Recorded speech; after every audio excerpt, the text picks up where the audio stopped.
श्री स्वामी समर्थ. नमस्कार मंडळी, स्वागत आहे आपल्या सर्वांचं मराठी यूट्यूब चॅनलमध्ये.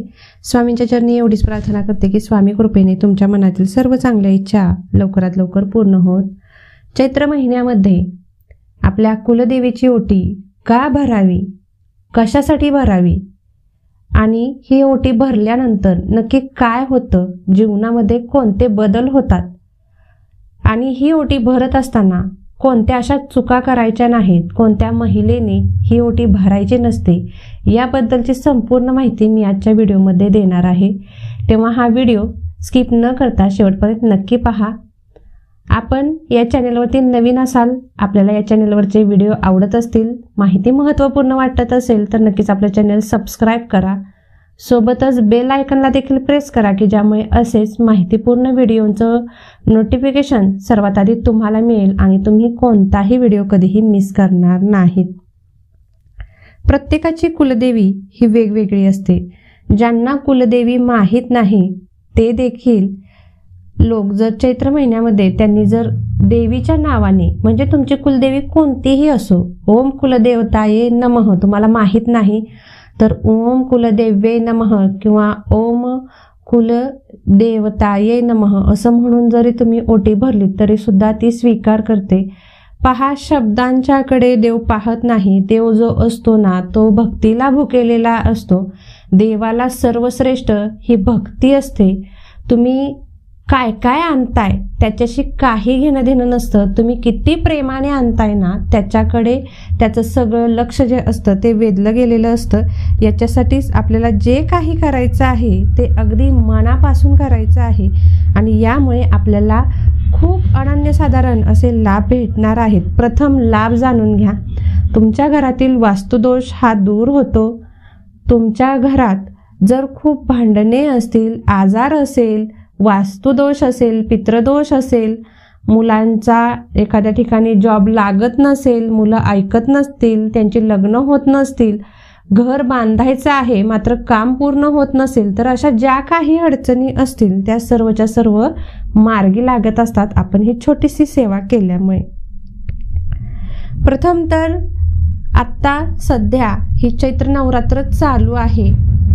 9 एप्रिल ते 17 एप्रिलपर्यंत आपली चैत्र नवरात्र ही चालू आहे. मी बऱ्याच व्हिडिओमध्ये माझ्या सांगितलेलं आहे, पुन्हा एकदा सांगत आहे की 9 ते 17 एप्रिलमध्येच आपल्याला ही जी ओटी आहे कुलदेवीची ती भरायची आहे. काही कारणास्तव जर तुम्हाला हे भरणं शक्य नसेल तर तुम्ही मात्र चैत्र पौर्णिमेला, आता जी पौर्णिमा येईल त्या पौर्णिमे दिवशी सुद्धा तुम्ही ओटी भरू शकता.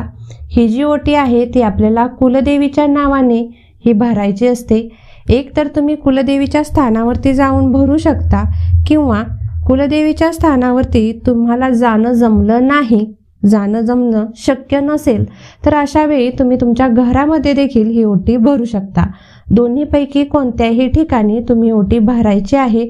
मात्र ही जी ओटी आहे ती जर तुम्ही अष्टमीला भरलीत, आता नवरात्र चालू आहे, अष्टमी तिथी ही 16 एप्रिलला आहे, या दिवशी जर तुम्ही ओटी भरलीत तर तुम्हाला अधिक चांगल्या प्रकारे लाभ हे दिसून येतात. अष्टमी तिथीला आपली जी 64 योगिनी माता असते, 64 योगिनी ज्या आहेत, ज्या महादेवांनी स्थापित केलेल्या आहेत, त्या सर्व ज्या आहेत त्या आपल्या कुटुंबाला संरक्षण कवच या प्रदान करत असतात. आणि ही जी नवरात्र आहे ती अतिशय गुप्त आहे. तुम्ही कोणताही एक जरी मंत्र, अगदी माता लक्ष्मीचा श्रीम हा मंत्र जरी म्हणायला, जपायला सुरुवात केलीत आणि तुम्ही ही नवरात्र चालू आहे तोपर्यंत जर 1001 माळा जर तुम्हाला शक्य झाल्या आणि तुम्ही जर तेवढा जप जर पूर्ण केलात तर हा जप जो आहे तो सिद्ध होतो. याऐवजी जर तुम्ही ओम ऐं ह्रीं क्लीं चामुंडाय विच्चे या जपाची रोजच्या रोज 1 माळ केलीत तर तुमची कुलदेवी ही तुमच्यावरती अतिशय म्हणजे अतिशय प्रसन्न राहायला देखील सुरुवात ही होत असते. आपल्याला कुलदेवीचा आशीर्वाद हवा असेल तर आपण ओम ऐं ह्रीं क्लीं चामुंडाय विच्चे ह्या मंत्राचा जप करू शकता. आपल्याला माता लक्ष्मीचा आशीर्वाद हवा असेल तर माता लक्ष्मीचा कोणताही मंत्र, ओम श्रीम श्रीये नमः किंवा फक्त श्रीम किंवा माता लक्ष्मीचा जो कमलात्मक मंत्र आहे तो देखील तुम्ही जपू शकता, याचा जप करू शकता. आता ही ओटी भरण्याची योग्य पद्धत, ज्याप्रमाणे आपण एका सवाष्ण स्त्रीची ओटी भरतो आणि स्वतः आपण पाहतो, म्हणजे ज्यावेळी आपण ओटी भरतो त्यावेळी आपण असं प्रत्यक्षात पाहतो, तोच भाव आपल्याला मनामध्ये आणायचा आहे की आपली कुलदेवी ही प्रत्यक्षात आपल्या समोर आहे आणि तिची आपण ओटी भरत आहोत. अशा प्रकारे आपल्याला ओटी भरायची आहे. आता ही ओटी भरत असताना श्रीफळ, बाळ हळकुंड, नंतर वेलची, एक हिरवी वेलची घ्यायची आहे, लवंग घ्यायची आहे, यासोबतच आपल्याला एक अख्खी सुपारी देखील घ्यायची आहे.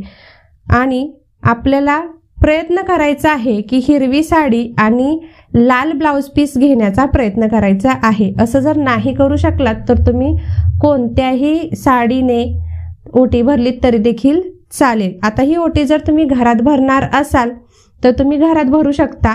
आता घरातील जी ओटी तुम्ही भराल ती नंतर काय करावी, तर नंतर ती जी ओटी आहे त्याचं जे साहित्य आहे ते स्वतः तुम्ही वापरायचं आहे स्वतःसाठी, बाहेर इतर कुणालाही द्यायचं नाही. आणि जी तुम्ही कुलदेवीच्या स्थानावरती जाऊन ओटी भरणार असाल तर ती साक्षात आपल्या कुलदेवीच्या जवळ पोहोचली जाते, त्यामुळे ते तिथेच ठेवून यायचं असतं. यासोबतच जर तुमच्याकडे साडी नसेल तर तुम्ही साध्या ब्लाउज पिसाने देखील ओटी ही भरू शकता. मात्र ओटीमध्ये हे जे साहित्य मी तुम्हाला सांगत आहे हे अजिबात स्किप करायचं नाही, वगळायचं नाही. हळदी, कुंकू, बाळ हळकुंड, छोटी हिरवी वेलची, लवंग आणि यासोबतच एक अख्खी सुपारी, हिरव्या बांगड्या आणि आपलं जे मनी डोरलं असतं. तुमची जर तशी इच्छा असेल तर तुम्ही सोन्याचं करू शकता, नसेल म्हणजे तेवढी आपण एखाद्याची परिस्थिती नसते तसं जर नाही करू शकत तुम्ही तर तुम्ही अगदी जे आपल्याला आपण गौराईला वापरतो ते घेतलं तरी देखील चालेल. मात्र या ओटीमध्ये वेणी ठेवायला विसरायचं नाही. वेणीशिवाय ही ओटी जी आहे ती अपूर्ण मानली जाते. काही कारणास्तव जर तुम्हाला फुलांची वेणी नाही भेटली तर तुम्ही याच्याऐवजी गजरा देखील वापरू शकता. मात्र प्रयत्न करा की वेणी घेऊन येण्याचं. यासोबतच ज्या स्त्रियांना आता सुतक असेल, सोयर असेल किंवा पिरियड चालू असतील, पिरियडचा जरी 5वा दिवस असेल तरी देखील तुम्ही ही ओटी भरू शकत नाही. 5 दिवस तुमचे पूर्ण झाल्यानंतर तुम्ही ही ओटी भरू शकता. बाकी इतर सर्व स्त्रियांनी ही ओटी भरायची आहे. अगदी लक्षात ठेवा, अगदी जरी तुमच्या घरामध्ये कुणीही नसेल आणि तुमचे मिस्टर नसतील तरी सुद्धा तुम्ही ही सेवा करायची आहे. आपल्या कुलदेवीची ओटी भरायचीच आहे असं अजिबात मनात आणायचं नाही की माझे आता मिस्टर नाहीत तर मी ओटी कशी भरू किंवा कुणाकडून भरू, असं अजिबात मनामध्ये आणायचं नाही. देवाच्या गाभाऱ्यामध्ये, देवाच्या दृष्टीमध्ये आपण सगळी जी लोक आहोत ती समान आहोत. कुणी उच्च, कुणी कनिष्ठ असं काही नसतं. देव फक्त भक्तीला भुकेलेला असतो आणि अशाच प्रमाणे आपल्याला ओटी ही भरायची आहे. या ओटीमध्ये शक्यतो गहूच वापरा, तांदळाचा वापर करू नका. तरी देखील तुम्हाला तांदूळ वापरायचे असतील तर वापरू शकता. मात्र गहू हे कसं आहे, गहू हे माता लक्ष्मीला आणि कुलदेवीला हे अतिशय म्हणजे अतिशय प्रिय आहेत, जवळचे आहेत. कारण गव्हात साक्षात देवीचा वास असतो असं म्हटलं जातं शास्त्रांमध्ये. याच्यासाठी आपण गहूच वापरण्याचा प्रयत्न करायचा आहे. मात्र काही कारणास्तव नसेल तुम्हाला वापरायचं तुम्ही तांदूळ वापरू शकता. पण ही 2 धान्यांपैकी तुम्ही कोणतेही एक धान्य हे वापरायचं आहे. सोबतच पहिल्यांदा आपल्याला हळदी कुंकू लावून घ्यायचं आहे आणि नंतर ही ओटी भरायची आहे. आता ही ओटी जसं की मी तुम्हाला म्हटलं, एकतर अष्टमी तिथीला भरू शकता 16 एप्रिलला किंवा मग पौर्णिमेच्या दिवशी तुम्ही ही ओटी भरू शकता. तर मी बऱ्यापैकी तुमच्या सर्व प्रश्नांची उत्तरे दिलेली आहेत.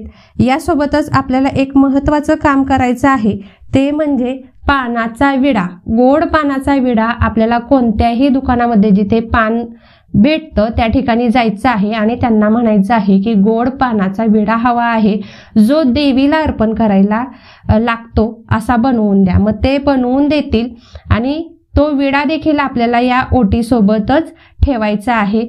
हा भोग म्हणून आपल्या कुलदेवीला लागणार आहे आणि नंतर हा जो विडा आहे तो स्वतःच खायचा आहे। मी पुन्हा एकदा सांगत आहे, तुम्ही कुलदेवीच्या स्थानावरती गेलात तर हे सर्व साहित्य तुम्हाला तिथेच मंदिरामध्ये जे पुजारी असतील त्यांनाच दान करून यायचं आहे। आणि तुम्ही जर घरामध्ये ओटी भरलीत तर ते साहित्य जे आहे ते स्वतः तुम्ही वापरायचं आहे, इतर कुणालाही द्यायचं नाही, की ज्यामुळे आपल्या घरामध्ये सर्व काही मंगलमय घडायला सुरुवाती होत असते। झालेली सेवा ही स्वामी महाराजांच्या चरणी रुजू करून आजची माहिती मी इथेच थांबवते। धन्यवाद। श्री स्वामी समर्थ।